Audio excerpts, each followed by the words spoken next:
Assalamualaikum warahmatullahi wabarakatuh. Kembali lagi dengan Bu Ari dalam pembelajaran Bahasa Indonesia daring kelas 7. Baiklah anak-anak, sebelum kita memulai pembelajaran pada pagi hari ini, marilah kita berdoa sebelum belajar dan menyiapkan alat-alat yang diperlukan.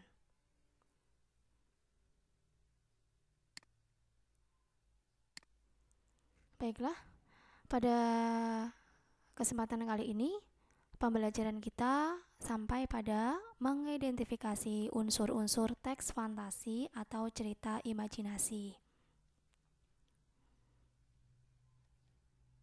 Tujuan pembelajaran: setelah mengamati video dan berdiskusi dengan guru, peserta didik mampu mengidentifikasi unsur-unsur teks cerita fantasi.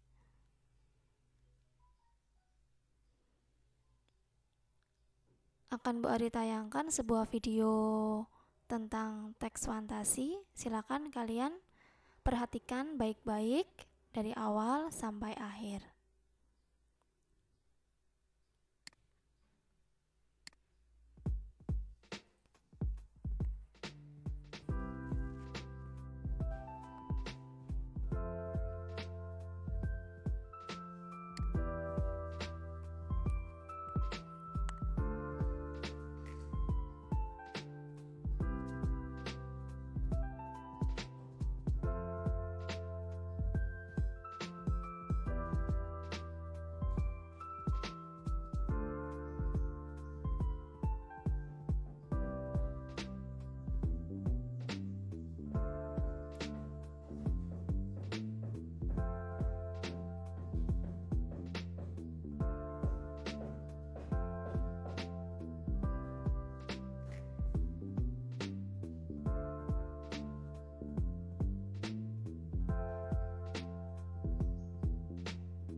Ya, sudah diamati bersama ya.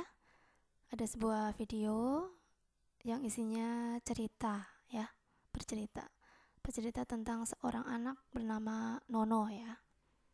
Tapi kita langsung ke diskusi ya. Diskusinya sambil kalian membuka buku di rumah ya. Jadi nomor 1, apa ciri-ciri umum cerita fantasi? Kedua, apakah cerita berjudul Anak Rembulan, Negeri Misteri di Bawah Pohon Kenari tergolong teks fantasi? Ya, silakan disimak ciri umum teks fantasi yang sudah Bu Ari paparkan di sini ya. Nomor 1,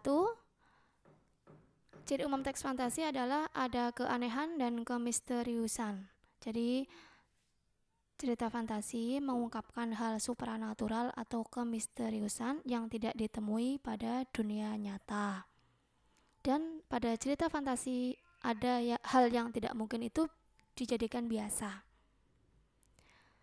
Ciri umum yang kedua, ada ide cerita. Maksudnya ide cerita ini dibuat oleh penulis sebagai hasil dari daya khayalnya, tidak dibatasi oleh realitas atau kehidupan nyata. Jadi berupa khayalan penulis. 3, menggunakan berbagai latar lintas ruang dan waktu. Maksudnya di sini ada kejadian masa kini atau kehidupan sehari-hari dan juga kejadian yang tidak ada pada kehidupan sehari-hari. Misalnya kejadian pada hari ini, kemudian ada juga kejadian pada masa lampau beribu tahun yang lalu. Ya. Ciri yang keempat, Tokohnya unik, memiliki kesaktian. Jadi tokoh dalam cerita bisa diberi watak dan ciri yang unik yang tidak ada dalam kehidupan sehari-hari. Sakti di sini maksudnya misalnya bisa menghilang, kemudian meninggal, kemudian hidup lagi dan lain sebagainya ya. Ciri yang kelima bersifat fiksi. Fiksi maksudnya adalah fiktif, bukan kejadian nyata, tetapi bisa diinspirasi atau diilhami oleh latar nyata atau objek nyata yang biasa ditemui dalam kehidupan sehari-hari, tetapi diberi unsur imajinasi. Ciri teks fantasi yang keenam adalah bahasanya menggunakan sinonim dengan emosi yang kuat dan variasi kata yang cukup menonjol. Bahasanya itu variatif, ekspresif, dan ragam percakapannya, bukan bahasa formal atau resmi. Jadi, bisa kita simpulkan bahwa teks berjudul Anak Rembulan, Negeri Misteri di Bawah Pohon Kenari tergolong teks fantasi karena memuat ciri-ciri yang telah disebutkan, yaitu 1. Ada keanehan atau misterius. 2. Mengandung ide cerita. 3. Menggunakan berbagai ruang, latar, ruang, dan waktu. Tadi ada tokoh Nono yang tidur di bawah pohon kenari, kemudian dia terlempar pada masa Belanda. Itu kejadian yang tidak mungkin ya, tetapi ini dijadikan cerita. Yang keempat, tokohnya unik, memiliki kesaktian. Jadi Nono tadi sakti, kemudian dijadikan pemimpin perang di kerajaan ya. Yang bersifat fiksi atau khayal.